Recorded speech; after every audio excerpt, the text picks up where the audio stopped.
Hoje eu vou começar, tá, Ana? Sim, acho que é importante, né? Então tá. Pessoal, bom dia a todos e todas. Né? Sou o professor Rodrigo, aqui da Escola de Formação Darcy Ribeiro, né, da Secretaria de Educação de Canoas. Em uma formação no ano passado, na construção dos planos, a gente contou com a presença da Natalina Triches, né, que é assessora pedagógica da Moderna, né, formada em filosofia. Ela depois vai contar um pouco mais da trajetória dela, vai contar um pouco mais do seu trabalho. E a fala dela foi muito significativa para a construção do que é o projeto de vida aqui na rede, né? Então, esse foi um nome que a gente deixou guardado com muito carinho, né? Então, a gente sabia que neste ano a gente teria alguma formação com a presença dela, né? Não pode ser presença, se realmente, né? Porque a gente sabe que no projeto de vida são mais de 70 professores. Acho que hoje vai chegar, acho que 80 professores, né, de diferentes componentes curriculares, né? Então, o dia de planejamento modifica bastante, né? Na formação do mês passado, a gente teve 42, 43 professores, né, no Meet, e no vídeo, quando foi postado, foram quase 150 visualizações, né? Então, muitos professores assistem a gravação, né? Muitos já falaram ontem que não conseguiram participar hoje, né? Então, aqui é um grupo pequeno, mas isso se multiplica bastante aqui na rede, né? O de ensino religioso também tinham só 15 professores e está quase em 100 visualizações o vídeo, né? Então, a gente multiplica bastante, né? Falar da Natalina, com certeza, vai ser bem significativa para nós, né? Tá aí disponibilizando materiais bem elaborados, né? E que vão aí contribuir bastante para a nossa formação de hoje, né? Participem, pessoal, perguntem, né? Vamos aproveitar a Natalina, que ela está cheia de gás para nós. Obrigado, Natalina, obrigado à Moderna por ter também cedido a sua participação aqui conosco. Eu é que agradeço o convite novamente, é sempre muito bom estar com Canoas. Canoas foi o meu primeiro município que eu fiz presencial no Rio Grande do Sul, ano passado, né, que a gente vim presencial, agora eu estou morando em Porto Alegre, eu venho de Curitiba, para os colegas aí, né, que conhecem um pouquinho a minha história, eu fiz minha trajetória na minha formação acadêmica, né, em Curitiba, mas eu brinco que eu sou do Sul, que eu nasci em Santa Catarina, morei uma época em Florianópolis, vivi muito tempo no Paraná e agora eu estou morando em Porto Alegre, mas rodando o Rio Grande do Sul, né? Então, estou fazendo formação de professores para todo o Rio Grande do Sul e tenho aprendido muito, sou muito grata aí à oportunidade de sempre estar com vocês. Então, gostaria de dizer para vocês assim, que podem perguntar, podem dar depoimentos, que eu falo que às vezes uma pergunta ou um depoimento, né, de como que está fazendo, como que está acontecendo, contribui muito com os colegas e para mim também, para a minha formação e para as trocas, né?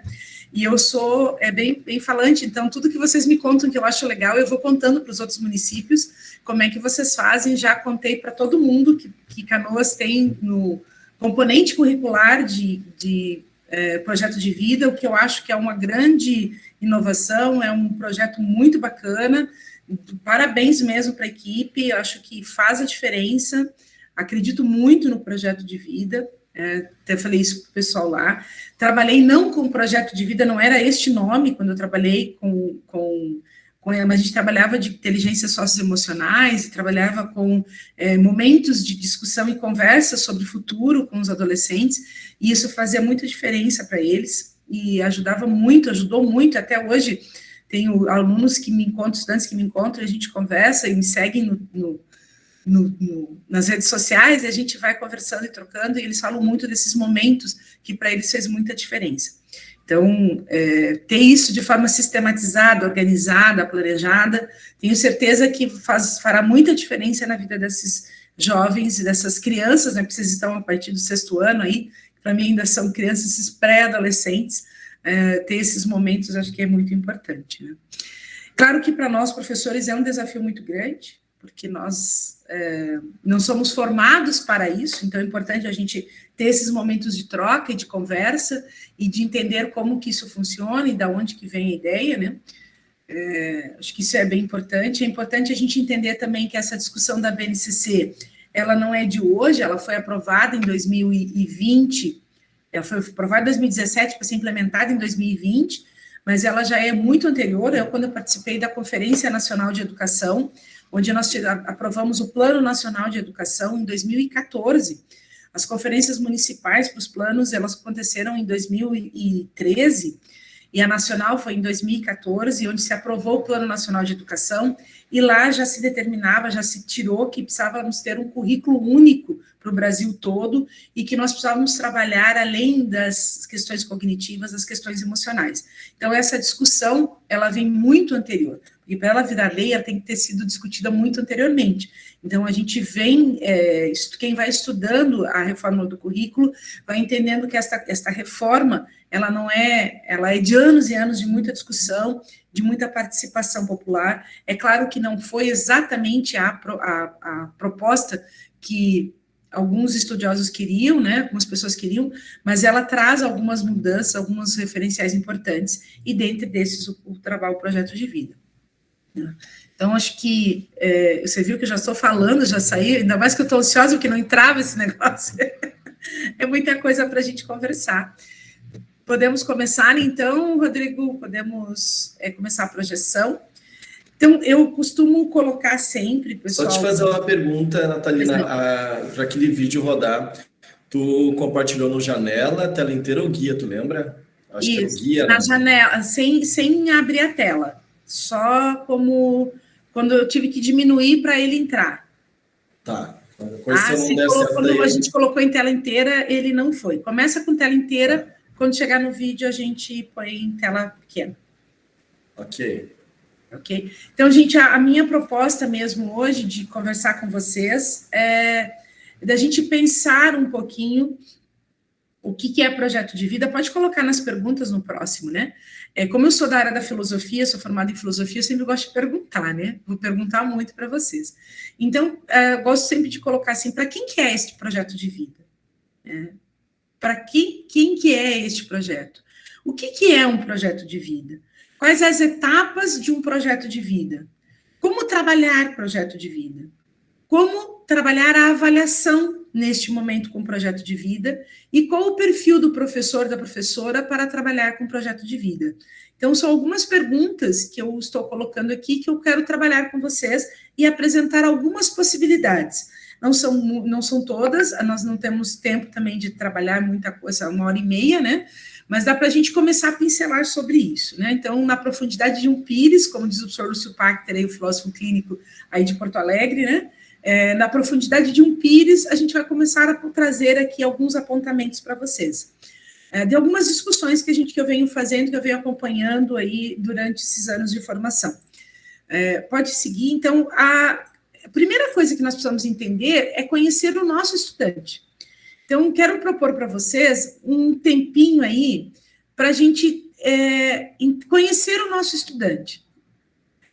Vamos responder essas perguntas aí. Pensem em um estudante aí com vocês, um dos estudantes que vocês estão trabalhando, e tentem responder essas questões que estão colocadas aí. A série, a idade dele, e o que ele pensa, o que ele ouve, o que ele vê, o que ele fala e faz. Quais são suas dores e quais as suas necessidades? Nós precisamos conhecer o nosso estudante para trabalhar um projeto de vida. Para isso, a gente precisa parar e entender como que esse estudante... E a gente precisa desenvolver isso, sistematizar essa forma de conhecimento. Então, vou dar aí para vocês 2 minutinhos para vocês pensarem um pouquinho, tentarem responder, se quiserem anotar, fazerem esse desenho aqui e anotar no caderninho de vocês aí num momento, pensar um pouquinho sobre esse estudante que vocês estão trabalhando.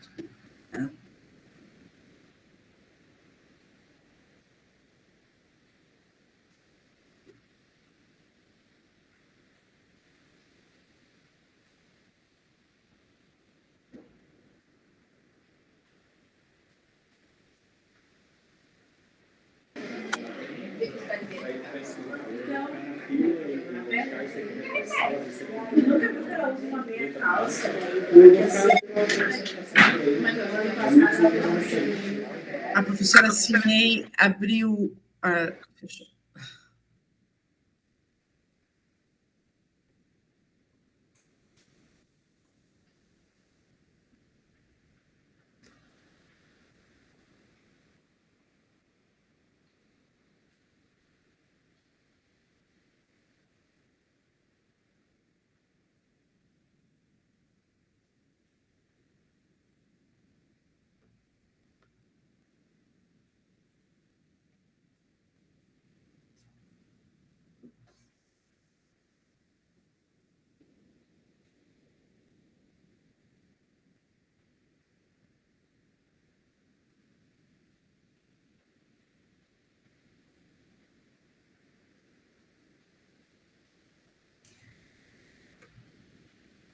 Ei, pessoal, eu estou vendo que algumas pessoas estão escrevendo ali, outras estão olhando para a tela. Então, é fácil a gente responder o que o nosso estudante pensa e sente?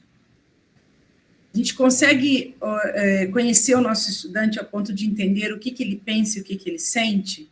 A gente consegue entender o nosso estudante, o que ele ouve, o que ele vê? A gente consegue conhecer esse estudante a ponto de entender quais são as suas dores e quais são as suas necessidades?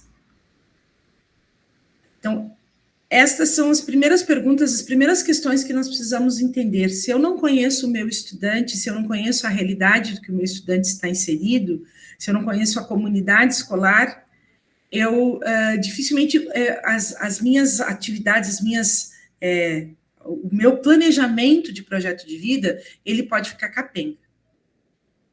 Ele pode ter muitos problemas na execução do meu planejamento de aula. Então, eu vou ser muito mais assertivo, né? A gente vai conseguir ser muito mais assertivo se a gente, antes de mais nada, começar a conhecer esse estudante, começar a entender as suas necessidades, as suas dores, os seus pensamentos, começar a entender as suas falas, né? O que ele fala, mas ele fala de um jeito, ele faz outra coisa. Por que será que está dando essa inconformidade? O que está fazendo com que ele entenda, trabalhe isso? Então, a primeira coisa que nós precisamos fazer é exercícios constantes, cotidianos, de conhecer os nossos estudantes. Este quadrinho simples aqui, vocês podem até utilizar para fazer com eles, que eles preencham para vocês e que vocês comecem a conhecê-los. Ou desenvolver estratégias em que vocês vão sistematizando isso e trabalhando isso para que vocês conheçam cada vez mais os nossos estudantes. Para que eles possam ter, e a gente sabe que, até o Rodrigo estava reforçando comigo, né, eu já imaginava, mas eu não conheço muito a realidade de Canoas, mas as diferenças de classes sociais, as diferenças de realidades de uma escola para outra é muito grande. Às vezes, dentro da mesma escola, nós temos diferentes classes sociais, diferentes realidades. Nós temos famílias educadoras em diferentes classes sociais também, e isso a gente sabe que faz muita diferença, principalmente pós-pandemia, onde famílias que acompanharam, que fizeram com que o estudante estudasse, que incentivaram o estudo, né, o acompanhamento, e eu falo que isso não é mérito da classe média alta, isso eu trabalhava numa escola particular em Curitiba no início da pandemia, eu era diretora da escola, onde nós tínhamos 850 estudantes, desses 850, 115 com laudo, então com CID, alunos de inclusão, muitos autistas, porque a escola virou referência à inclusão, é a referência até hoje, e aí a gente tem vários tipos de família, mesmo dentro de uma classe média. Nós tínhamos famílias que acompanhavam, famílias que estavam presentes, famílias que faziam os estudantes estudar, famílias, pais e mães que faziam pelos estudantes, que a gente tinha que estar toda hora brigando, que não era para eles fazerem para o estudante, que era para o estudante fazer, então a gente tinha disso também. E nós tínhamos famílias que não estavam nem aí, que abandonaram realmente a escola e as crianças abandonaram. Então, conhecer esses estudantes, conhecer as suas necessidades, conhecer a sua realidade, independe de classe social, a gente não pode pré-julgar. A gente precisa realmente criar instrumentos e formas para conhecer este estudante, para poder pensar, então, estratégias para que eles se conheçam, né? Porque sem isso, a gente não consegue trabalhar as coisas com significado, a gente não consegue trabalhar o pertencimento, a gente não consegue motivá-los a aprender. Que é uma outra fala que a gente pode fazer em outro momento, como motivar mais os estudantes a aprender. Então, a primeira coisa que a gente precisa fazer é conhecer esse estudante. Aí, a gente tem algumas características, é claro que a gente tem algumas ideias de como que eles são, né? E aí eu vou pedir para o Rodrigo passar o filme, que assim eu consigo acompanhar também o chat de vocês aqui. Passar o videozinho aí para nós. Agora está funcionando, Rodrigo. Só o som que não veio. Veio a imagem e não veio o som.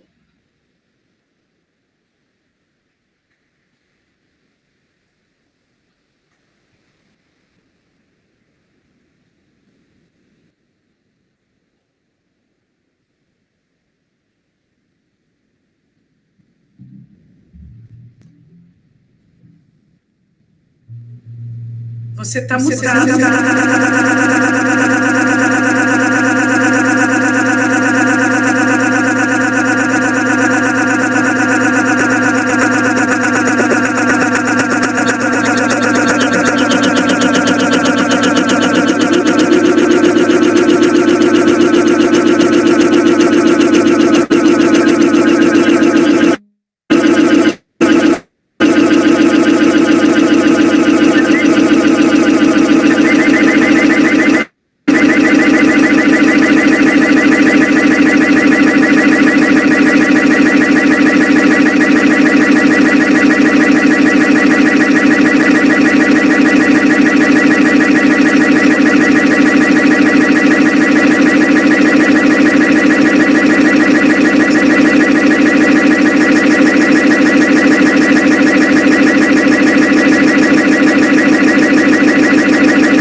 Oi, agora vocês estão me ouvindo?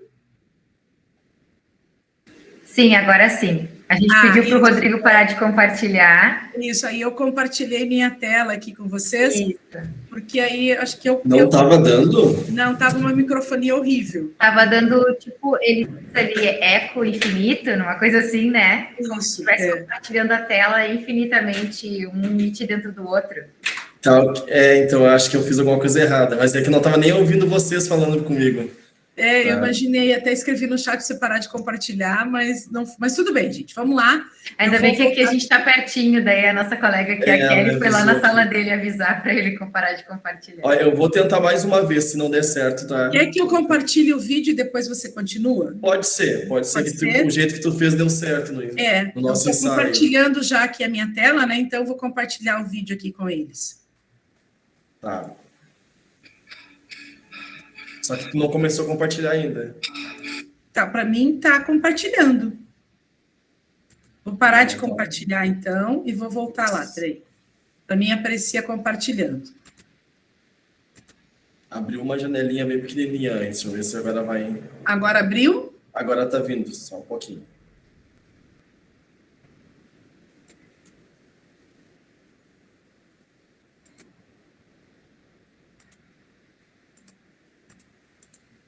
Agora tá, vocês estão vendo? Eu estou vendo a tua tela. Tá, então vou compartilhar aqui.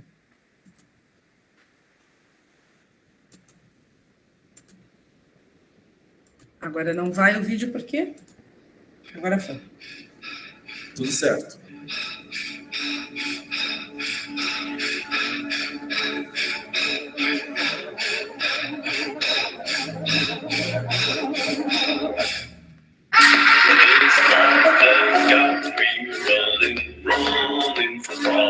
Running from problems. There is no one solution. That's my conclusion. Avoiding all problems. I cannot take any responsibility. 'Cause running is my one and only ability.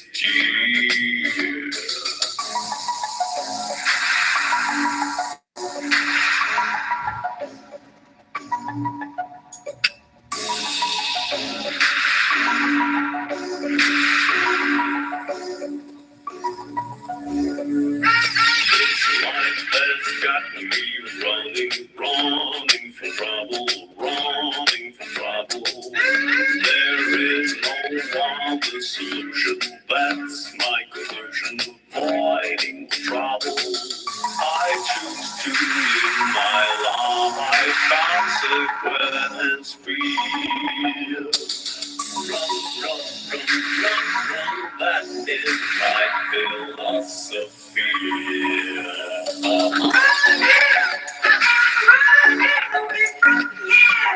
Away from here. Running so the problems disappear. Run away.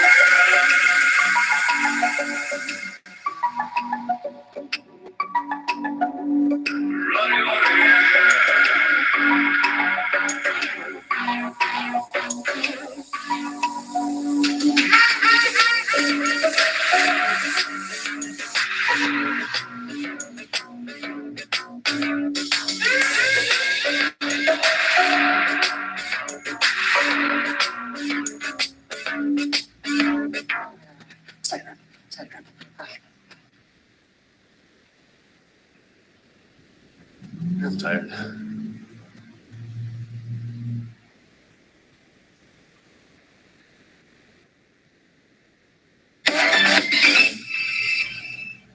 Fica aí a dica da banda, é uma banda irlandesa que traz muitas sátiras sobre a vida dos jovens de hoje, né? Parar de partilhar aqui minha tela com vocês. E aí, pessoal, o que vocês entenderam do vídeo? O que vocês acham deste vídeo que vocês conseguiram entender da mensagem do vídeo? Pode escrever no chat, quem quiser falar, pode abrir o microfone.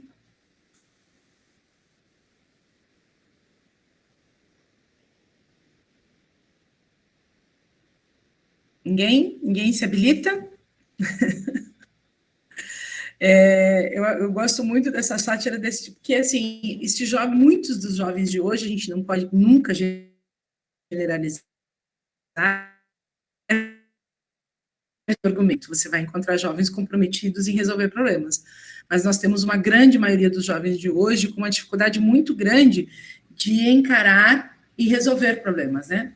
Parece não estar preparado para as novas situações, exatamente, não está nem um pouco preparado, se depara com um problema e quer sempre fugir do problema, nunca quer se envolver, nunca tem um compromisso, sempre as coisas são muito, muito rápidas, tem que ser tudo muito no imediato, e toda vez que surge uma dificuldade, esse jovem quer fugir dessa realidade. Isso acontece muito, né, no mundo de hoje, principalmente que nós temos uma nova geração surgindo com demandas constantes de mudança, mas que, diferente de nós somos mais velhos, que nós aprendemos, tinha tempo para as coisas, hoje na tecnologia tudo é muito para ontem, né? Eu estava até essa semana, tive Curitiba mexendo nas minhas coisas de casa e achei uma caixa com as cartas da época que eu fui para a faculdade e a minha irmã me escrevia cartas lá em Medianeira, onde nós morávamos, ela me mandava carta em Curitiba e eu respondia com uma certa dificuldade, porque ligação era muito caro, eles não tinham telefone em casa, então, assim, era muito difícil. Isso foi em 90, gente, nem foi tanto tempo assim, foi no século passado, mas foi bem no finalzinho do século passado. Então, assim, a gente já estava começando. Aí, em 97, quando eu abri meu primeiro e-mail, que eu ensinei minha irmã a abrir e-mail, que a gente começou a se corresponder por e-mail, e algumas coisas ainda ela me mandava que ela não tinha conseguido acessar. Então, assim, tudo que nós tínhamos que demorava, hoje a gente tem informações internacionais em segundos, né? Consegue conversar com pessoas simultaneamente o tempo todo. Nós aqui, quando que nós imaginaríamos fazer cursos online de participação?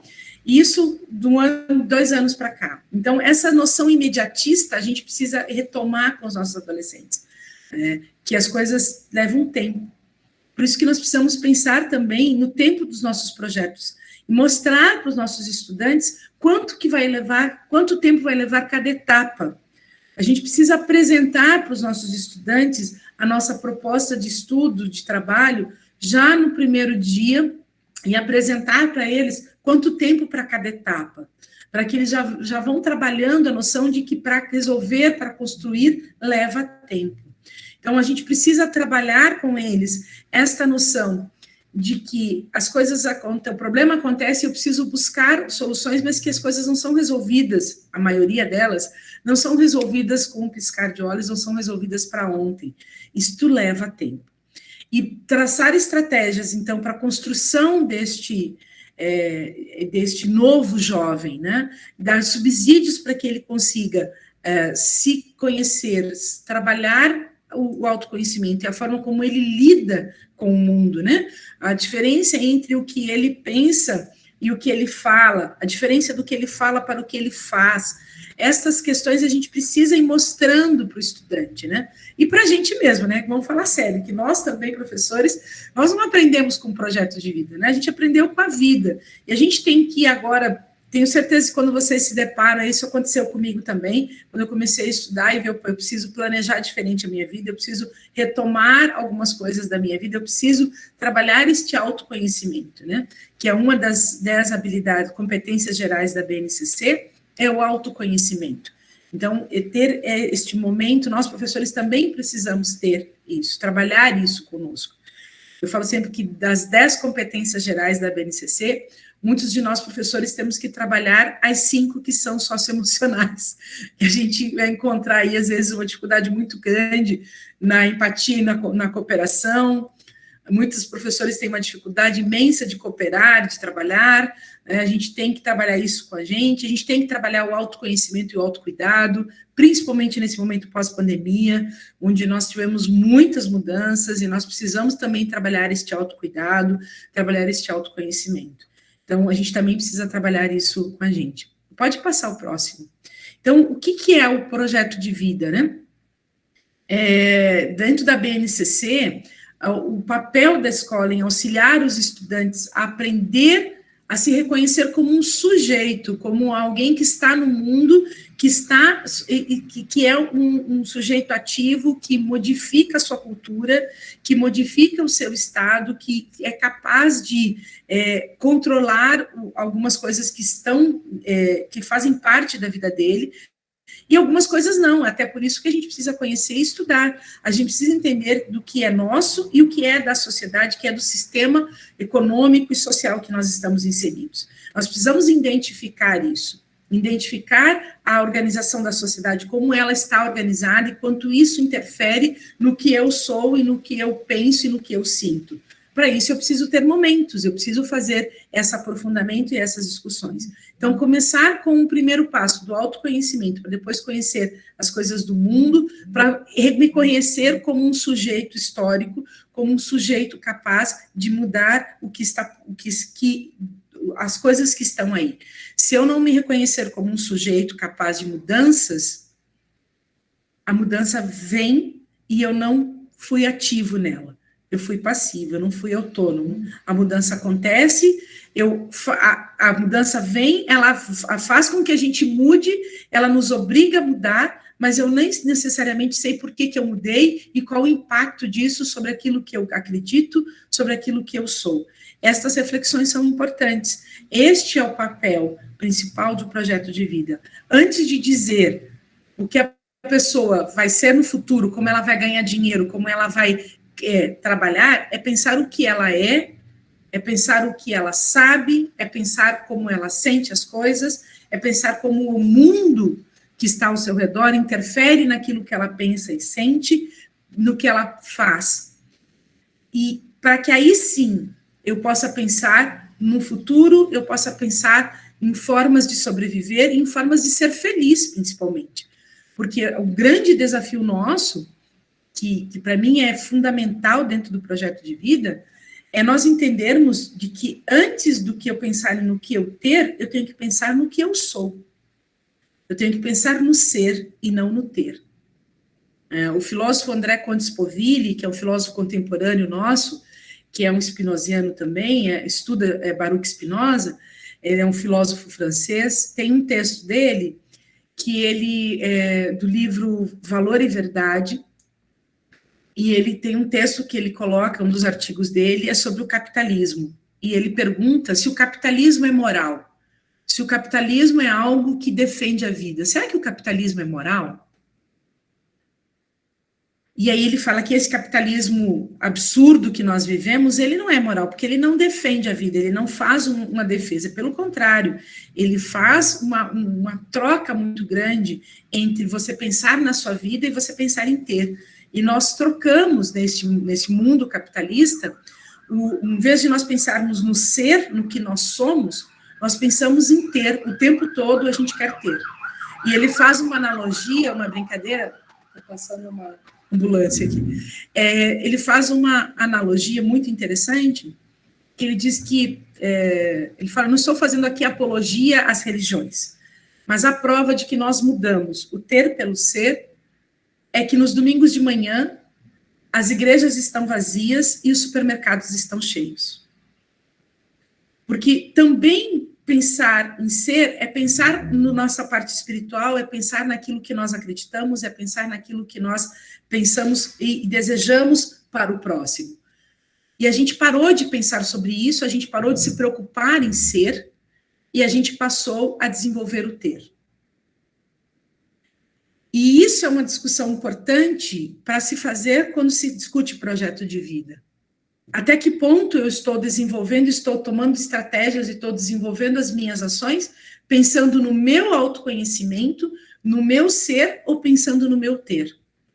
Não que eu tenha que abandonar o ter, nós precisamos pensar na sobrevivência. Mas antes disso, a gente precisa saber se o que eu estou buscando para ter é realmente aquilo que vai me trazer felicidade, é aquilo que vai me trazer bem-estar, ou é só porque a sociedade assim coloca que eu preciso ter.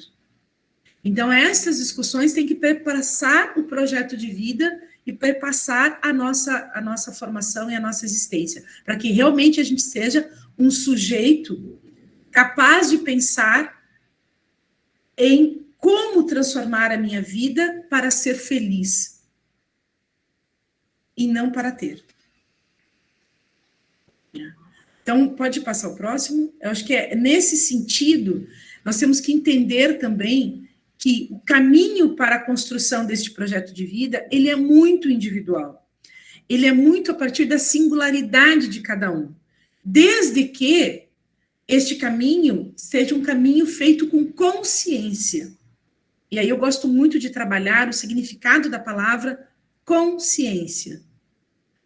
Consciência, com conhecimento, consciência de, com capacidade de analisar, com sabedoria.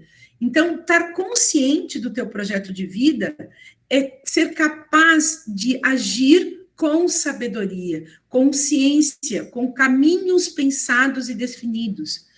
Para traçar um caminho, eu preciso saber como que eu vou chegar lá, aonde eu quero chegar, por que eu quero chegar até este lugar, o que me leva a buscar isto que eu estou colocando como algo novo. E para isso, gente, a gente nunca pode esquecer que cada um é um e único. Cada ser carrega o dom de ser capaz de ser feliz, como já diz a música linda de Almir Sater, né? E cada um possui em si o dom de ser capaz de ser feliz. Mas, para isso, a gente precisa buscar este autoconhecimento, a gente precisa buscar esta relação, a forma como o que é meu, o que é do outro e o que é da sociedade. A gente precisa buscar estratégias para isso. Para daí, sim, traçar um projeto de vida. Pode passar o próximo. Porque, neste sentido, como diz Morin, né, a autoaprendizagem, a multidimensionalidade, a continuidade da construção e da revisão do que eu sou, do que eu tenho, que é o que nos transforma ao longo da vida. Eu preciso ter esse instrumento, que é isso que o projeto de vida deve trazer para os estudantes. A capacidade de aprender, de entender como eu aprendo, como eu sou, o que eu sou hoje. É o que eu fui ontem? É o que eu fui anteontem? É o que eu era há 2 anos atrás? E o que eu serei daqui a um tempo? Como eu quero ser daqui a um tempo? Veja que eu estou o tempo todo falando de ser, do autoconhecimento, da autoaprendizagem. Este é o nosso desafio no projeto de vida. Desenvolver nos nossos estudantes a capacidade de autoaprendizagem, da multidimensionalidade, pensando a autoaprendizagem não só em como eu aprendo cognitivamente, como eu adquiro conhecimentos e habilidades para mudar a minha vida, mas também como eu trabalho com os meus sentimentos, com as minhas ações, com o meu ser, com aquilo que é importante para mim. Por isso é tão importante o projeto de vida, muito estruturado, num primeiro momento, no autoconhecimento e no conhecimento do outro e do mundo que me cerca. Para eu pensar de novo quem eu sou, para onde eu vou e como eu quero chegar quando eu estiver lá.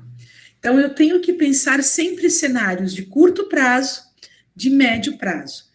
De longo prazo, pensar a longo prazo, daqui 20 anos, 30 anos, é interessante, mas se eu não pensar antes, a curto prazo, o que eu quero mudar agora em mim, o que eu quero mudar para ser uma pessoa melhor agora, e daqui a 1 ano, daqui a 6 meses, daqui a 2 anos, eu nunca vou conseguir chegar nos 20 anos pensando naquilo que eu sou. Até porque a vida vai me trazendo subsídios e vai me trazendo mudanças. Nós mudamos o tempo todo. E é isso que a gente precisa entender. Nós podemos mudar de forma consciente ou de forma aleatória. E se a gente pensar, quando eu falo aleatória, é sem consciência, deixando que o mundo nos leve, e a gente vai mudando sem saber muito bem por quê. Quando eu falo de mudança, eu gosto muito de pensar nas gerações, né, dos nossos pais, dos nossos avós. Eu brinco sempre, a minha mãe é uma senhora de 80 anos. Minha mãe era de um tempo em que mulher não usava slack. Vocês sabem o que é slack? Rodrigo, você sabe o que é slack? Ana, você sabe o que é slack, Ana? Não! Slack era calça, né? Slack é a calça de tergal, de pantalona que as mulheres usavam para montaria, né? Aquela calça mais... Elas não usavam calça, elas só podiam usar saias, elas só podiam usar calças quando elas iam montar um cavalo, e olha lá ainda, dependendo da região onde elas estavam. Quando ela casou com 19 anos, ela foi morar com a sogra, e a sogra usava slack. Ela já usava, e ela como ela disse, ela contava pra gente, aí eu me comprei um slack. Fui lá e me comprei um slack, e aí fui visitar o meu avô, foi visitar o pai, a mãe, e a mãe chegou pro pai e disse, tu não tá vendo a live de slack, tu não vai falar nada? Aí ele disse, ela casou, não manda mais nela? Aí ela, mas porcodinho, tu não manda em mim também? E a minha avó foi lá e se comprou um slack. Se comprou um slack porque ela viu que a filha podia usar e ela também podia usar porque o marido não mandava nela. E essas mudanças que tem na vida cultural de usar um tipo de roupa interferem na nossa vida até hoje. Só que isso, às vezes, a gente faz sem consciência de por que nós estamos fazendo, o que significa isso para a nossa vida. O que significou uma mulher começar a usar calça para a vida dela? A facilidade na vida, as facilidades que isso puderam trazer para ela depois, e uma série de outras coisas que a gente pode analisar da influência de uma questão cultural. A gente só consegue fazer isso quando a gente age pensando de por que essa mudança interferiu na minha vida. O que isso traz significado para nós. Por isso que a Marilena Chauí diz que nós só somos autônomos quando temos conhecimento. Quando conseguimos analisar os impactos das nossas ações sobre nós e sobre os outros. Por isso nós somos responsáveis. E para ela diz, a autonomia, você só constrói quando você se dá a si mesmo as causas de conduta. Por que é que eu quero agir assim? Por que é que eu quero fazer desta forma? E isto é um processo. Isto é um processo onde a gente aprende a ser assim. A gente não nasce autônomo. A gente nasce extremamente dependente de outras gerações. A gente constrói esta mudança com o aprendizado. E aí vocês podem pensar na vida de vocês, pessoas que estão lá com seus 40 anos e não tem nada de autônomo, são extremamente dependentes de outras relações, são dependentes de outras questões e não conseguem analisar e avaliar em que medida aquilo impacta na sua vida, em que medida aquilo lhe traz felicidade de verdade. E isso é uma coisa que nós precisamos trabalhar. A escola, sim, é também responsável para formar esse sujeito autônomo, capaz de determinar o que ele quer para a sua vida. Este é o nosso grande papel no projeto de vida. Trabalharmos para adaptarmos e nos transformarmos a todo momento, com consciência. Não, eu brinco assim, não querendo comprar um iPhone 12 só porque a última, 13 agora, né? Já está no 13. Porque é o último lançamento, mas o que isso vai me trazer de felicidade? O que isso vai me agregar enquanto pessoa? Será que eu preciso mesmo disso? Será que isso vai me trazer realmente ganhos e vai me trazer mais conhecimentos e mais possibilidades de ser o que eu sou de forma consciente? Então, este tipo de reflexão a gente tem que fazer a todo momento com o nosso estudante para que ele trabalhe o autoconhecimento. pode passar. Por que nós precisamos trabalhar isso, né? Então, quais as etapas de um projeto de vida? A gente precisa sair desse determinismo social, onde nós temos poucas oportunidades, onde a gente não encontra oportunidades, porque é só o que nos dão, não aquilo que a gente busca, que a gente procura, é o que já está determinado, entre aspas, para nós. É essa influência do acaso, por acaso aconteceu, e aí eu fui aproveitando o acaso, né? E é a ausência de modelos, porque a gente acaba focando muito nas questões que são nos impostas, são nos apresentadas, e não buscamos novos modelos, novas possibilidades. A gente não olha para os outros para entender a vida do outro e como ela se deu, e como ela construiu, e como ela foi buscando. Essa ausência de modelos, às vezes a gente olha para a vida do outro para inveja, né? Para saber o que o outro tem, o que o outro, né, como é que é, e aí se a gente puder ainda falar um pouquinho da vida do outro, melhor. Mas não falar pensando nas coisas que a pessoa construiu, no que a pessoa é, mas no que a pessoa tem e na inveja que a gente tem do que ela tem. Então, isso são coisas que nós precisamos superar. Isso são modelos e formas que nós precisamos superar. A gente precisa olhar para o outro, sempre buscando como construiu, como chegou lá. Né? Então, a primeira coisa do projeto de vida é quem sou, é o autoconhecimento, é a identificação, é o interesse, é o desenvolvimento destas habilidades e competências. Como que eu desenvolvo as minhas habilidades, as minhas competências, para ser um ser mais feliz, mais autônomo e mais competente? Como que eu quero que a minha vida seja? Então, eu vou buscar as causas pessoais, o que me motiva, o que agrega para mim, o que eu gosto. E aí eu preciso buscar estas possibilidades, né? E o que eu preciso fazer para chegar aonde eu quero chegar? Então, estas são 3 etapas fundamentais para se desenvolver num projeto de vida. Para daí sim eu dizer que nós estamos desenvolvendo um protagonismo, com responsabilidade com a própria vida e sociedade. Ser responsável é ser capaz de responder pelo aquilo que se faz, é ter consciência sobre o que se faz. Ser responsável é termos a capacidade de analisar as consequências dos meus atos sobre mim e sobre o outro.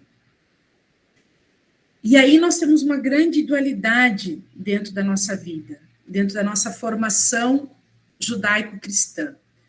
Porque nós trabalhamos muito a partir da culpa, e nós educamos pela culpa, e nós temos que educar para a responsabilidade. Qual que é a diferença de educar para a culpa e educar para a responsabilidade? Educar para a culpa é você dizer, você errou, você é culpado por isso. E você vai pagar por isso. Educar para a responsabilidade é falar, você errou. Por que você errou? O que te levou a tomar tal atitude? O que te levou a chegar aqui? E o que você vai fazer com isso que você fez? Como que você vai resolver o problema que você gerou com o seu ato? Isto é educar para a responsabilidade. Unir é trabalhar com o que você faz com o que você fez. Né? Dizem, tem uma frase célebre aí do Sartre que diz que não importa o que fizeram com você, o que importa é o que você faz com o que fizeram com você.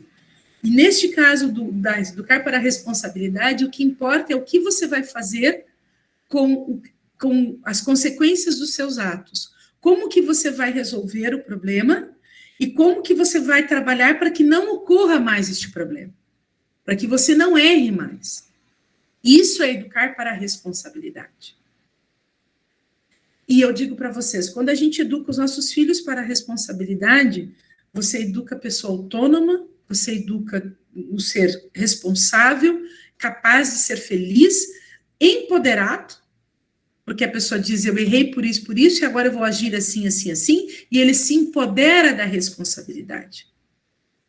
e ele começa a avaliar as consequências dos atos dele sobre os outros, e ele muda muitas atitudes, ele prevê possíveis erros e não vai fazer esses erros, porque ele sabe das consequências.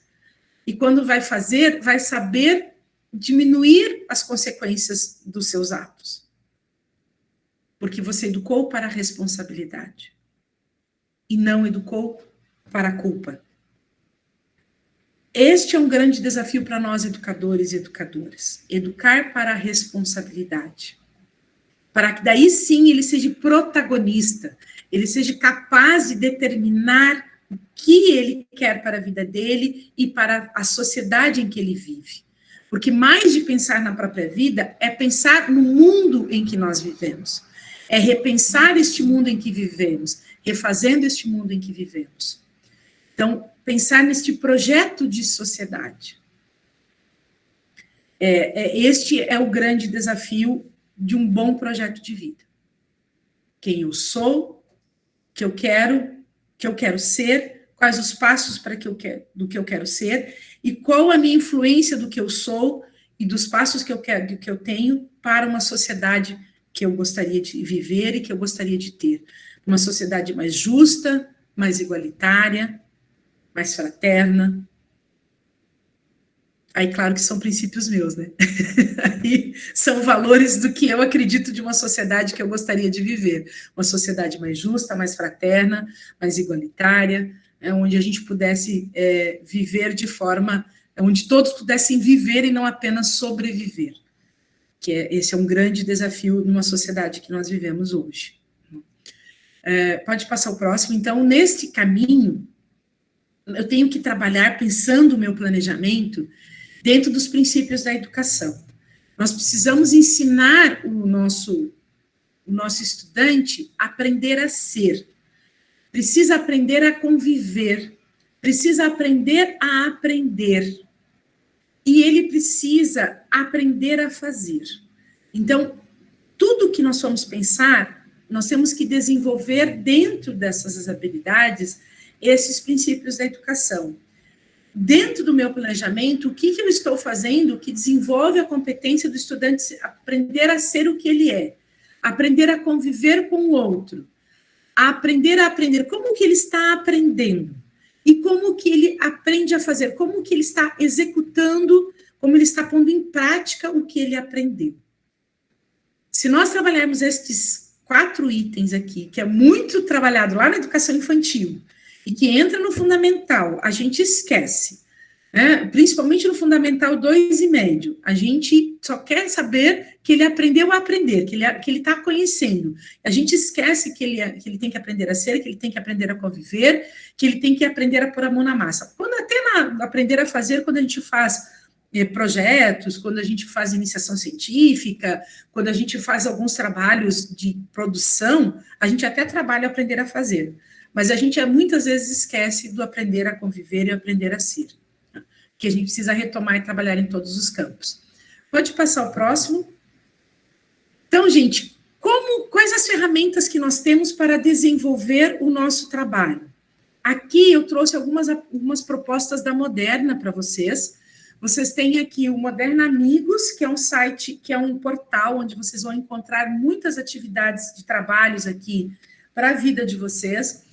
E para o trabalho, até de outras disciplinas que vocês trabalham aqui no Moderna Amigos, vocês têm planejamentos prontos de aulas, vocês têm como fazer o planejamento de vocês têm dicas de atividades de trabalho de todas as disciplinas, vocês têm a avaliação, como montar uma prova, puxando do banco de questões da Prova Brasil, da prova do 9º ano, vocês conseguem montar uma prova a partir daí no Moderna Amigos. E no Moderna Explica, pnld.moderna.com.br ou moderna.com.br/pnld, vocês vão encontrar no ensino médio 6 obras que falam sobre projeto de vida. E o Rodrigo me falou, eles querem coisas que eles podem aplicar, como que eles vão fazer com que o estudante aprenda a aprender, como que ele aprenda a ser, quais as atividades, aonde ele busca atividades, né? Então, eu vou apresentar para vocês aqui, eu mandei para o Rodrigo, e o Rodrigo tem ali as obras, né, algumas obras que vocês podem utilizar. Abre primeiro o Se Liga na Vida.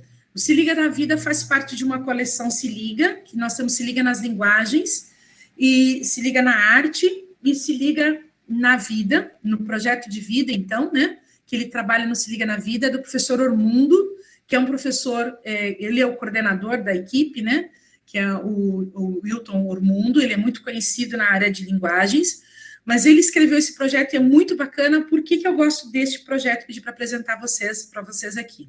Pode ir passando.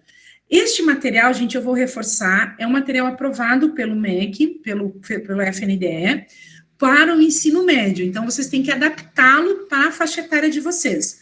Mas aqui, ele traz muitas histórias de vida.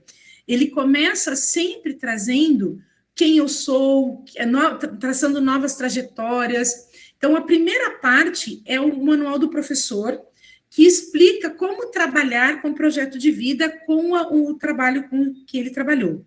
E lá, bem lá para baixo, pode descer com vontade aí, que está lá embaixo, está o livro do estudante. E no livro do estudante, vocês vão encontrar pequenas biografias, que vocês podem trabalhar com os estudantes a partir de modelos, né? Às vezes a gente quer fazer uma discussão, então aqui vocês têm sempre uma discussão. Então, começa ali, o primeiro é com Clarice Lispector, né? Quem era, quem foi, então, trabalha como se reconhecer, quem sou eu, né?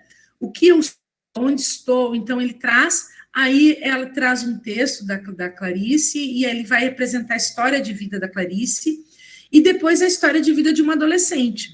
Então, são exemplos de como a gente pode trabalhar. Vocês podem recortar isso e trabalhar, adaptar para a vida de vocês. Então, este é um livro que traz muitas questões de trabalhar quem eu sou e com o meu relacionamento com o mundo a partir de histórias de vida, a partir de lições e de reconstituições. Então, aí tem até logo na sequência aí, né, que é uma artista que virou veterinária. Então, ela redefiniu a vida, ela tinha um projeto e a vida levou ela para outro projeto.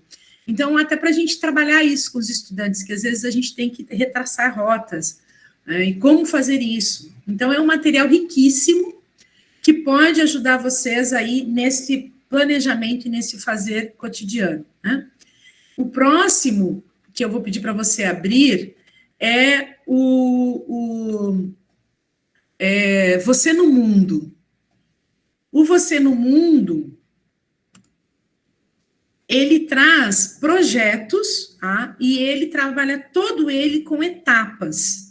Então, o Você no Mundo, ele traz os projetinhos prontos, inclusive apresentando, pode ir descendo mais, mas quase no final do manual do professor, ele traz aqui, então, passo a passo do como fazer aí, beleza. Pode voltar um pouquinho. Aqui a gente tem, sempre tem, então, o projeto de vida do ensino médio, o objetivo para o aluno, então ele já traz para vocês como montar um projeto, né? Qual que é o objetivo para o aluno, qual que é a justificativa, o quadro de introdução, as atividades possíveis com o tempo de cada momento, né? E a descrição do que vai ser elaborado. Então, um texto sempre prévio, ele sempre apresenta um texto introdutório e depois as etapas de desenvolvimento das atividades. E ele traz também aqui a proposta de avaliação a partir de portfólio. Então, todos eles trazem também propostas de avaliação, que nós vamos falar na sequência. Então, ele sempre trabalha o que é autoconhecimento, então, justificativas metodológicas. Então, ele traz toda essa fundamentação teórica para vocês, que vai ajudar vocês nesse desenvolvimento, e ele monta o projeto de como trabalhar isso. Tá? Então, é um material riquíssimo também, que dá aí para explorar muita coisa. Olha, traz aí passo a passo, gente. É um material que está disponível para vocês, que vocês podem utilizar aí para o fazer pedagógico de vocês. O próximo que eu vou pedir para você abrir, aqui tem muita coisa para vocês explorarem, né? Mas para vocês verem que tem rotas diferentes. A Isadora escreveu, está procurando, Isadora, o material lá no PNLD.moderna.com.br. você encontra você vai em ensino médio. Eu vou botar no Drive também, né, Natalina? Ele vai mandar no Drive lá para vocês todos os livros que a gente já baixou aqui, tá? Mas no PNLD.moderna, você vai no ensino médio e tá lá projetos de vida. Aí tem os 6 livros para vocês baixarem, mas a gente já facilitou a vida de vocês aqui e já baixou o material e vocês vão poder baixar todos eles, tá, gente? Reforçando que, assim, é um material que não tem venda, que ele é um material que o governo federal comprou, que é um livro do PNLD. Os professores do ensino médio escolheram este material no início do ano passado. Então, algumas escolas do ensino médio trabalham com alguns desses materiais. Eles são livros pensados para 3 anos de trabalho. Então, vejam que não são livros de... o projeto aí é para durar no mínimo um trimestre, às vezes 6 meses, às vezes menos. Então, vocês vão ter que adaptar isso para o tempo de trabalho de vocês. E a minha sugestão é que vocês pensem sempre, quando a gente trabalha com projetos, a gente sempre tem que pensar no produto final com os nossos estudantes. Então, como que eles vão apresentar o que eles estão pesquisando? Eu tenho que trabalhar sempre com perguntas abertas a partir disso e trabalhar com eles pensando num produto final. Como que eles vão apresentar? Tá? Então, sim, só tem com a marca d'água da editora, não tem como fazer sem a marca d'água da editora, tá, Samuel? Porque é um material comprado pelo FNDE, que foi vendido pela editora Moderna. Então, não tem como tirar a marca d'água. Vocês podem, eventualmente, editar algumas coisas, mas tem que citar de onde que vocês tiraram o material, tá? Para vocês não terem problemas aí de direitos autorais. Então, tem que... isso não é só para a Moderna, é para todas as editoras. Tá? A gente sempre tem que citar a fonte, da onde veio, né? Para a gente não cometer aí Como diz Paulo Freire, nada se copia, tudo se transforma. Então, a gente tem que adaptar para a nossa realidade, mas a gente nunca pode deixar de citar da onde a gente tirou, da onde a gente parte para falar sobre, né? Para utilizar as coisas. Então, a gente não comete aí nenhum ato ilícito e nem imoral, né? Isso é importante a gente ter guardado nos nossos corações. É importante também, voltando a projetos, né? Tempo, gente. Quando eu trabalho com pré-adolescentes, o tempo das coisas tem que ser um pouco mais curto, para eles verem significado no que eles estão fazendo.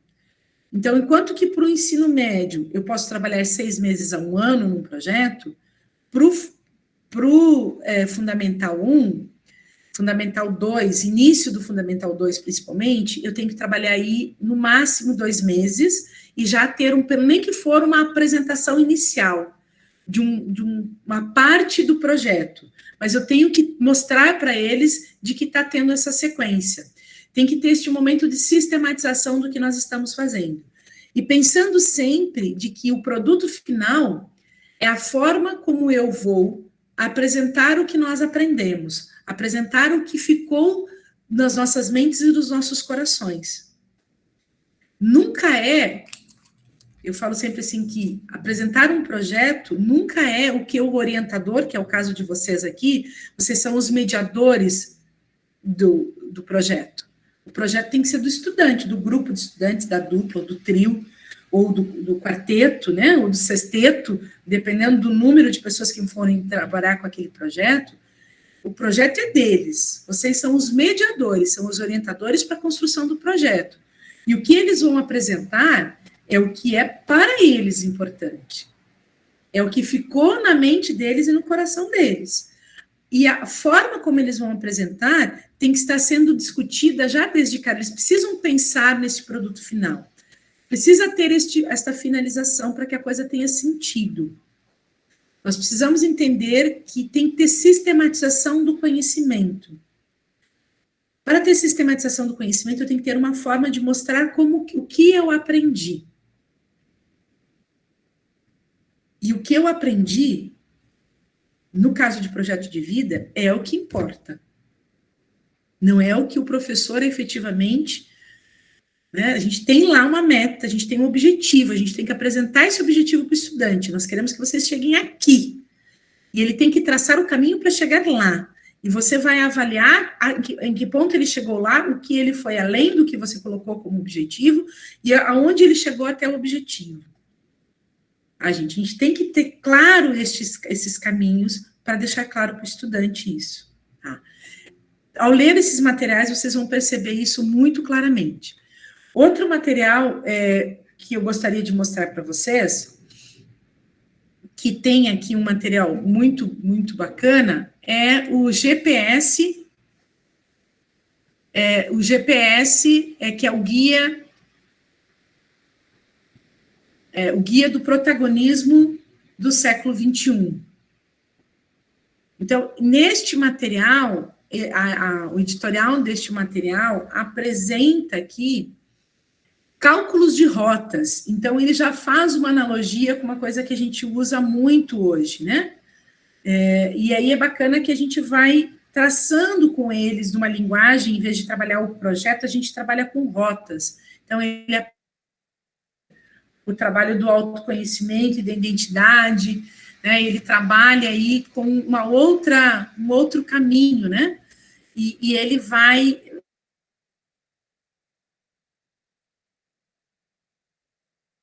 com histórias de vida, outro trabalha com projetos, outro trabalha com rotas. Cada um deles aí vai apresentar um trabalho diferenciado. Tá? Nesse do GPS que eu tirei, ele traz muito sistematizado as coisas, ele ajuda a gente a entender este projeto de forma muito sistematizada, com tabelas, com formulários. Então, ele vai dentro, para quem gosta, para quem é mais da área de sistematizar as coisas mais organizadinhas, ele ajuda bastante a gente nisso, tá? Então, vejo que tem as etapas aí também, todo o processo, ele ajuda a gente a pensar muito. Lembrando sempre, este material foi pensado para adolescentes a partir de 14 anos. Vocês têm que adaptá-los para as crianças de 10, 11 anos até 13 anos, que é o pessoal até o 7º ano, e 13, 14 e 15 anos, que é o pessoal aí que a gente tem aí algumas correções, né, algumas pessoas com reprovações, com retenções, então a gente tem essa faixa etária. Então, pensando aí neste caminho, eles vão trazendo esses trabalhos. Então, a primeira parte também é o manual do professor de como trabalhar, e a segunda é o manual do estudante, que vocês vão encontrar, então, coisas bem mão na massa aí para fazer com eles, tá, gente? Para trabalhar, né, com eles aí textos, introduções, atividades e formas para vocês trabalharem com eles, tá? Então, calculando rotas, ele trabalha aí com vários símbolos, né, vários mapas mentais para trabalhar com esses estudantes, que alguns estudantes gostam muito, né, de trabalhar com mapas mentais. Esse aí tem bastante para ajudar vocês. Tá? Inclusive, faz essas analogias aí de bem buscando etapas.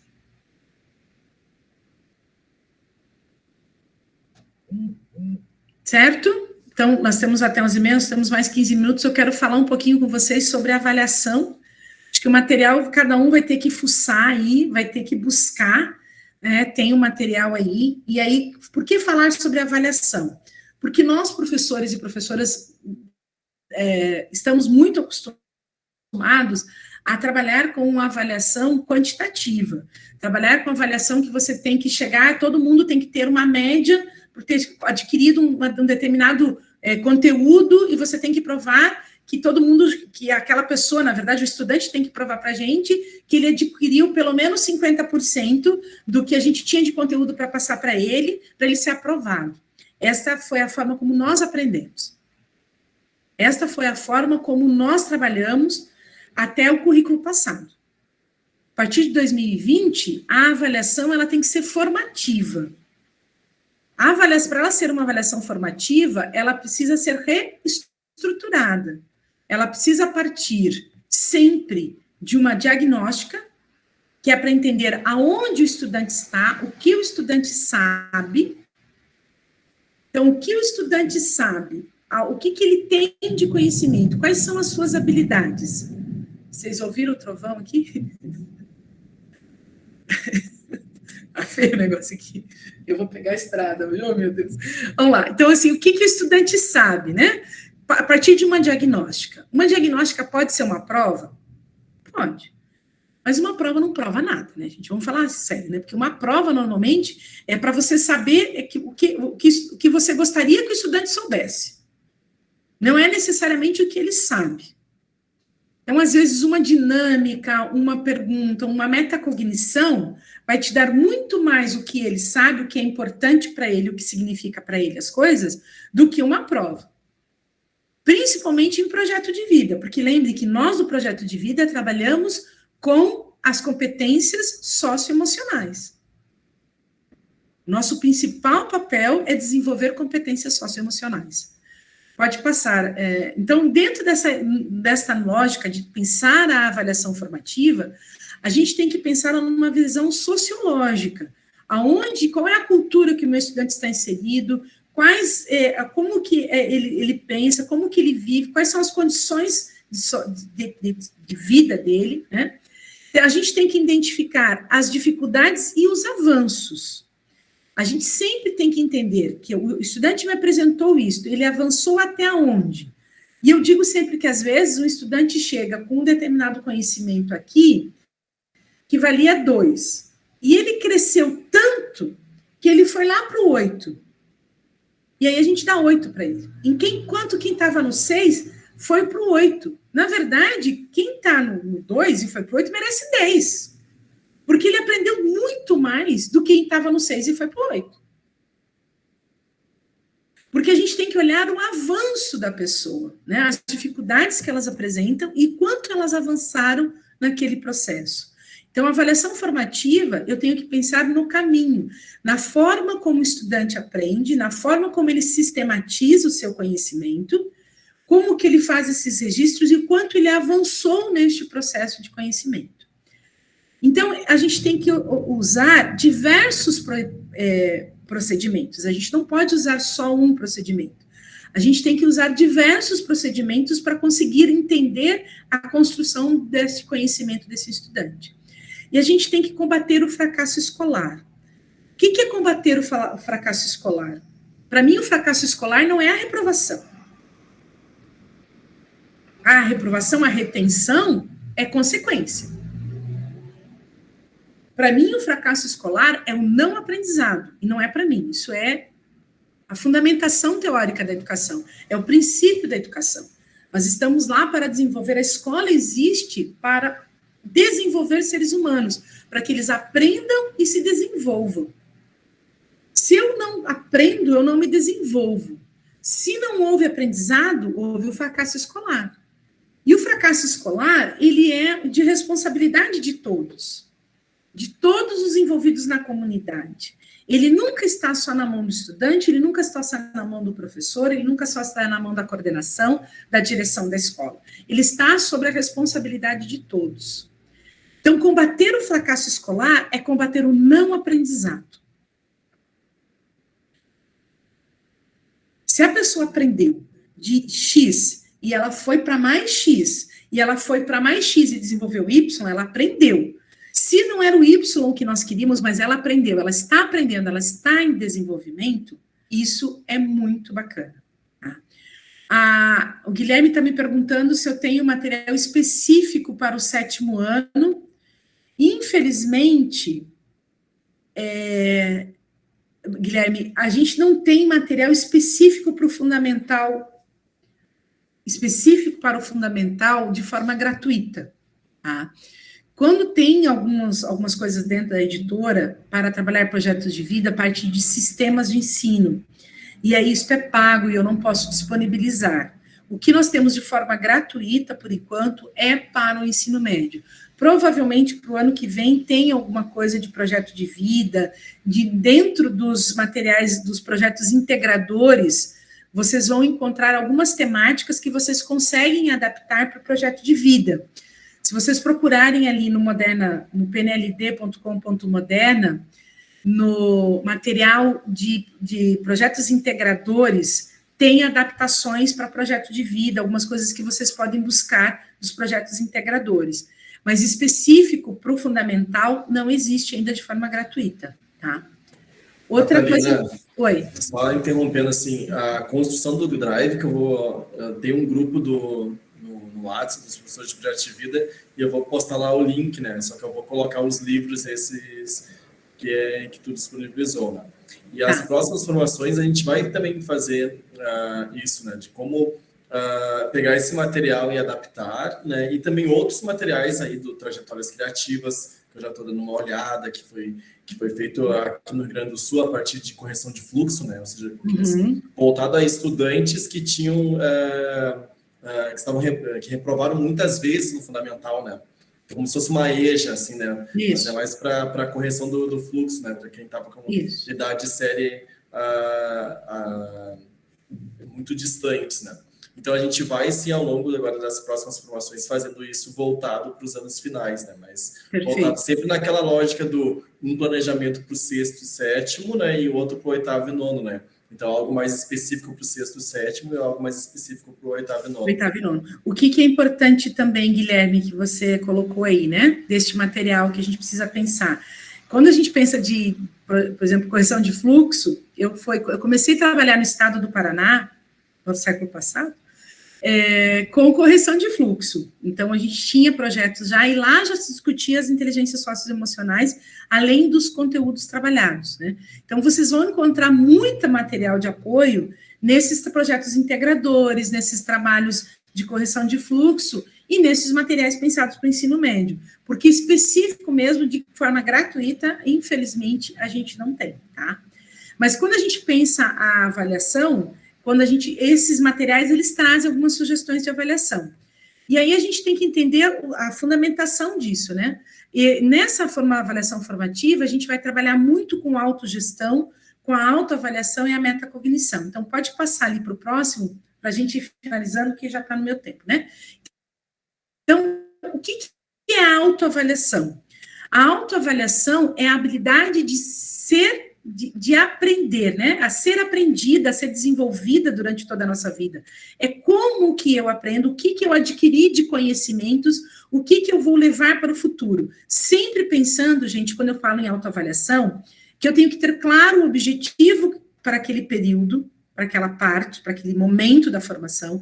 Quais eram os objetivos cognitivos, socioemocionais? Então, eu tenho que elencar para o meu estudante quais eram os objetivos, e ele fazer uma descrição de como que ele foi em cada um deles. Ele fazer uma análise de como ele foi em cada um deles, e você fazer um momento para trabalhar isso, tá?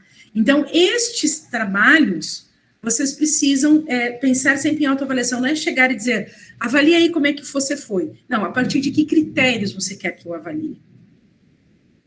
A minha participação, a minha concentração, a minha aceitação de opiniões dos outros, o meu aprendizado, a sistematização do que eu fiz, do que eu conheci, o que eu conheci, então eu tenho que ter claro sobre isso. Então, essas estratégias, elas podem ser muito trabalhadas a partir das atividades metacognitivas. Pode passar o próximo. O que é uma atividade metacognitiva? Uma atividade metacognitiva é pensar o caminho que eu desenvolvi para a construção do meu conhecimento, para a consolidação do que eu estou aprendendo e o que isso vai interferir para a minha vida futura.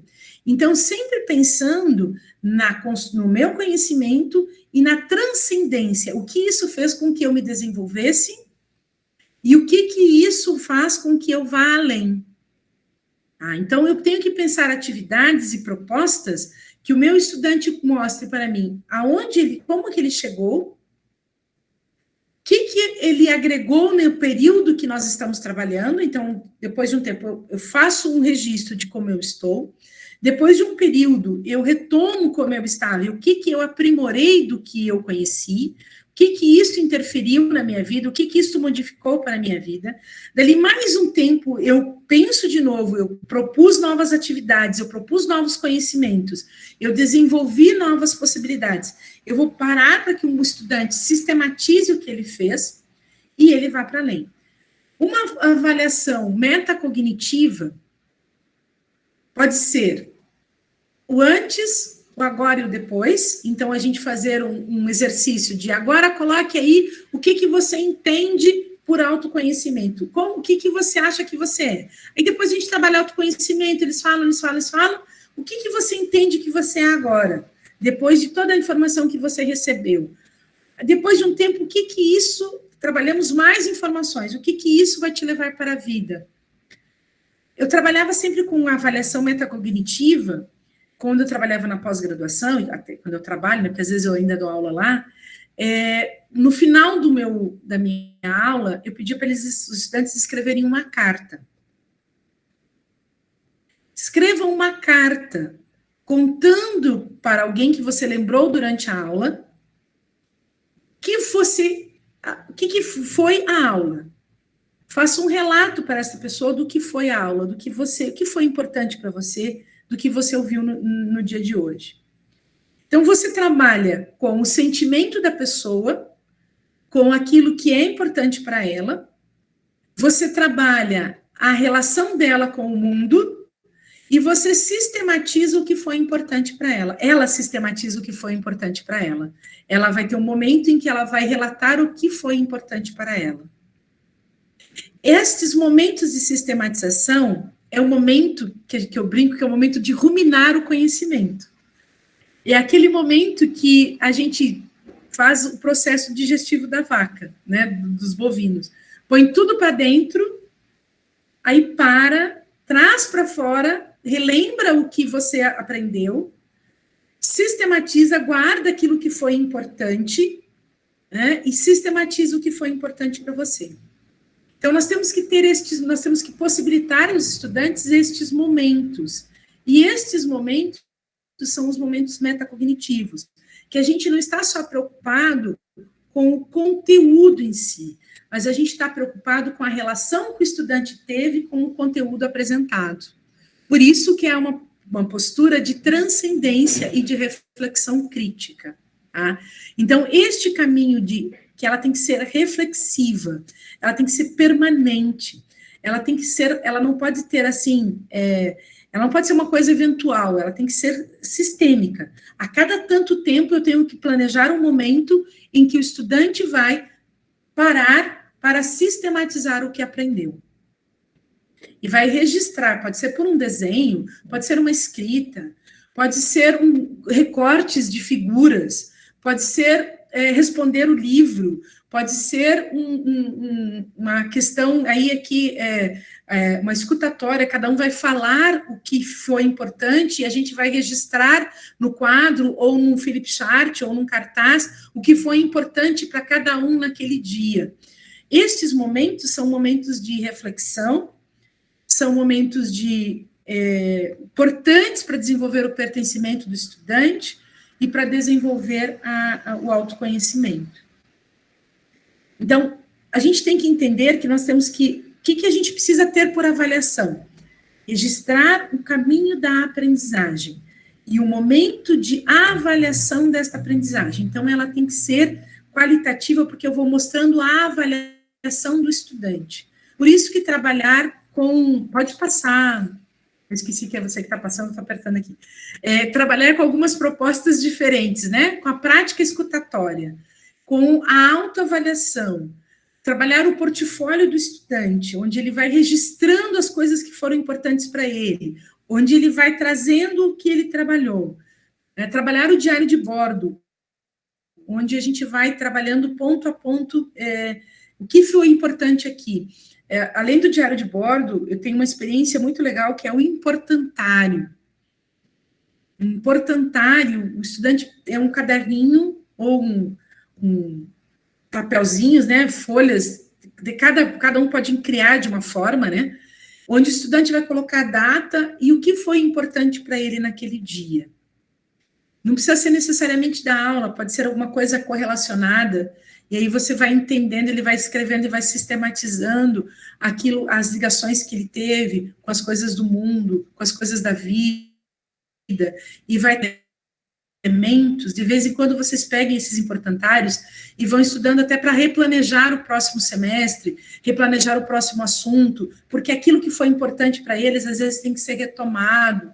Então, são essas questões. E aqui, está bem ruim, mas é um modelinho de autoavaliação, né, onde você aponta os critérios, mas nos materiais que vocês receberam aí, tem também modelinhos de autoavaliação, tem modelinhos de portfólio, tem diário de bordo e tem outras práticas aí descritivas de como trabalhar cada uma delas, tá? A prática escutatória, como trabalhar a prática escutatória, como trabalhar a autoavaliação, como trabalhar com o estudante, tudo isso. Para finalizar, eu vou dizer assim para vocês que tem que ter perfil para trabalhar com diário, com projeto de vida. Nada que a gente não possa desenvolver. Pode pular o vídeo, porque já são 11h30 e eu não quero passar muito do tempo. Que eu acho que é importante a gente entender que, assim, nada que a gente não possa desenvolver. Vocês têm uma equipe aqui para auxiliar vocês, né, e a gente está o tempo todo se desenvolvendo e aprimorando. Esse é o nosso princípio enquanto educador. Nós temos que ser apaixonados por aprender.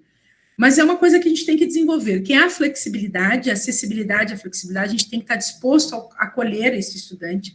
A gente vai ter que buscar muito conhecimento dentro das vivências da psicologia da educação para conhecer como funciona um estudante, como que ele aprende, como que ele se desenvolve, quais são os princípios. A gente tem que buscar esses conhecimentos.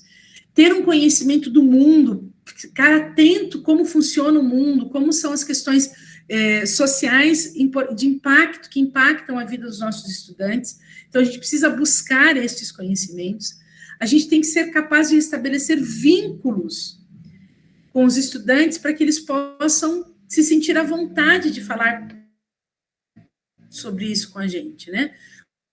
Por isso que a gente precisa pensar, inclusive, o espaço que nós trabalhamos, projeto de vida, pensar um espaço acolhedor, pensar uma forma em que eles se sintam à vontade para falar, porque se não se sabe de forma, acredite, é êxito no nosso projeto de vida. Despertar a identidade e a empatia através de uma escuta ativa. Estar sempre disposto a escutar.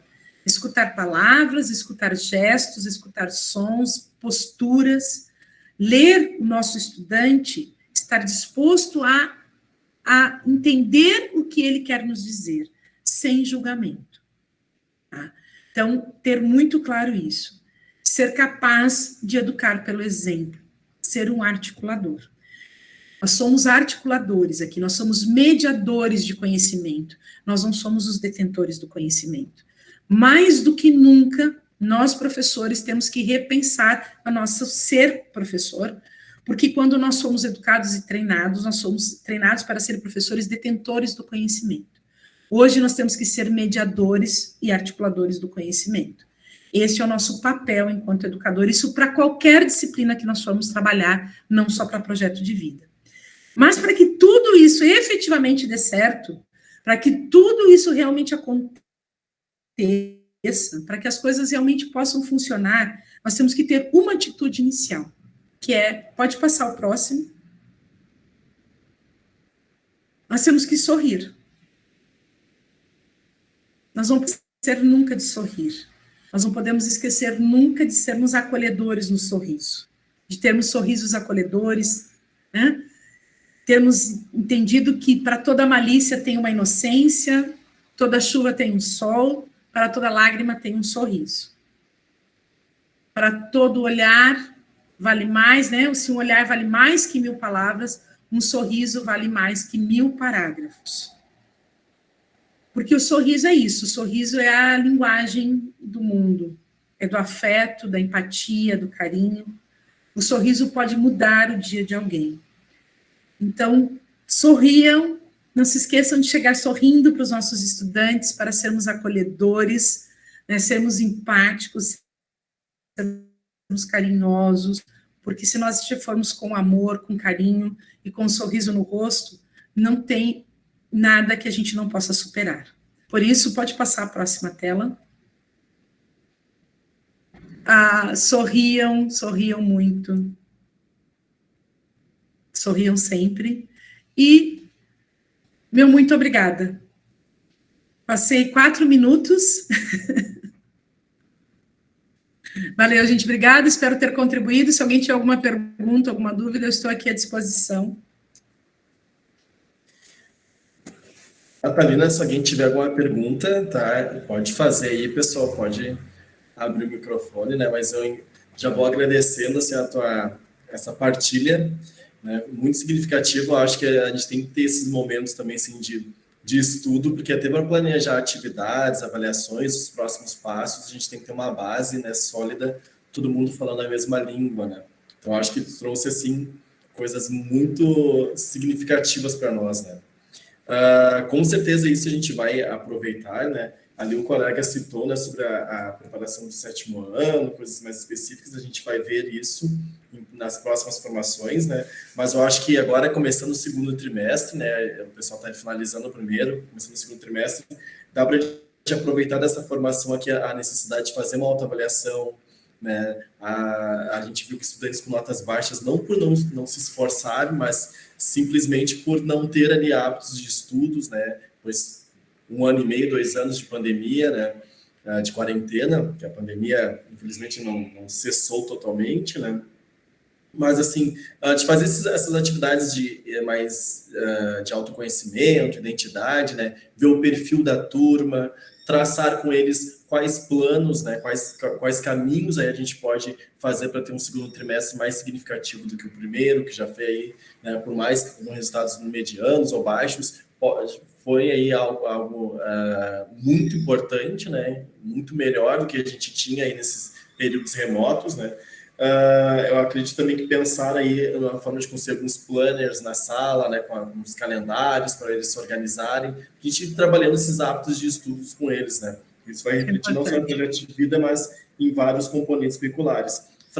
Utilizar o período de projeto de vida para fazer assembleias, para discutir problemas que eles forem apontando, né, nessas autoavaliações, né? Então, acho que é bem importante, né? A gente fica muito preocupado com eu preciso levar algo para passar no quadro ou algo para entregar um xerox, né? Mas às vezes são coisas que a gente precisa ouvi-los, né, gente, né? Ouvi-los, a prática de escutatória que tu trouxe, né? É algo bem relevante que a gente precisa bastante, às vezes, dar uma freada no material impresso e ouvir os estudantes, né? Para a gente esses próximos planos. A gente sempre aprendeu, né, que a gente precisa. O pessoal está pedindo para você colocar o link ali no chat, o link da presença, Rodrigo. Eu acho que, assim, é importante a gente se reinventar enquanto professor para trabalhar projeto de vida, porque a gente está muito acostumado com conteúdo, com tema, com tudo, né, e a gente precisa trabalhar essa coisa de deixá-los falar, de deixá-los se expressar, de criar momentos e diálogo e organizar, e ao mesmo tempo que eles falam, eles organizam o seu pensamento e eles se reelaboram e eles se reinventam, assim como é com a gente. Então, a gente precisa criar esses espaços, né? E sim, a colega colocou aqui, né, trabalhar a empatia com nós mesmos, né, e com os outros também é muito importante. A gente ter esse cuidado, né, de trabalhar realmente a empatia, né, a Limara, né, colocou realmente, eu acho que se nós não tivermos, nos colocar no lugar do outro, mas também olharmos para nós, no lugar que nós estamos, e sermos empáticos com a gente mesmo, entendermos que é um momento de mudança muito sério, que nós precisamos estar conscientes sobre esta mudança que nós estamos vivendo e que nós precisamos ter consciência de para onde nós queremos ir, para que nós possamos mudar com consciência, né? Eu brinco sempre assim, metodologias ativas, mas se eu não souber por que eu vou usar aquela metodologia, por que eu vou usar aquela estratégia, o que eu quero com aquela estratégia, é mais do mesmo. Se eu não tiver consciência de como e por que eu estou usando, a efetividade da aprendizagem vai ser mínima. Por isso que a gente precisa saber o porquê, estudar e entender e ter consciência para sermos mais solidários com a gente mesmo e com os outros. Eu acho que isso faz toda a diferença para nós. Obrigado mais uma vez, Natalina, obrigado, Moderna, né? Pessoal, essa questão do autocuidado, né? Eu estava vendo uma pesquisa que esses dias estava apresentando e sobre o que foi pesquisado na pandemia, né? Eles pesquisam muito sobre as questões emocionais dos estudantes, cognitivas, mas, assim, pesquisar sobre a saúde do professor, as condições do professor, quase não tem pesquisa sobre isso, né? Não tem investimento na nossa profissão, né? E nós mesmos como seres humanos, né? Então, assim, quero que vocês fiquem bem tranquilos, assim, que para nós, né, da Secretaria de Educação, é algo que a gente prioriza bastante, né? E, como eu já falei para vocês, o sentimento é de gratidão por esses 2 anos, né? E agora por mais este ano, porque ninguém foi preparado para trabalhar pós-pandemia, né? Então, a gente vai seguir fortes. Confie muito no trabalho de vocês, né? O melhor que nós temos são os professores aqui da nossa rede, que são qualificadíssimos, tá? Pessoal, a Ana está a postos aí para tirar a foto, de sempre tirar o nosso registro, né, pessoal? Ai, depois eu quero a foto. Pode deixar, quem quiser abrir a câmera. Abre a câmera aí, passou um perfume, tudo bonitinho para foto. Obrigado aí pela presença de todos e todas. Obrigada, gente. Obrigada mesmo, de coração. Deixar ela comandar agora, aquela aqui. Vamos ver, então, se tem mais alguém para abrir. Acho que todo mundo que pode abrir já abriu, né? Então, vou lá fazer nosso registro. Sorriso. Vamos ver se deu certo. Deixa eu colar aqui no WhatsApp, aí a gente já vê. Pronto. Bom, então... Certo? Gente, espero poder um dia ainda estar presencial aí com vocês. Canoas, está no meu coração, quero muito estar presencial, dar um abraço bem apertado em vocês todos, de coração. Obrigada mesmo. E contem comigo, a gente tem aí outros momentos de formação, outras conversas, estou à disposição. Tchauzinho, gente. Muito obrigada. Obrigada, Natalina. Obrigada, pessoal. Tchau, tchau. Tchau.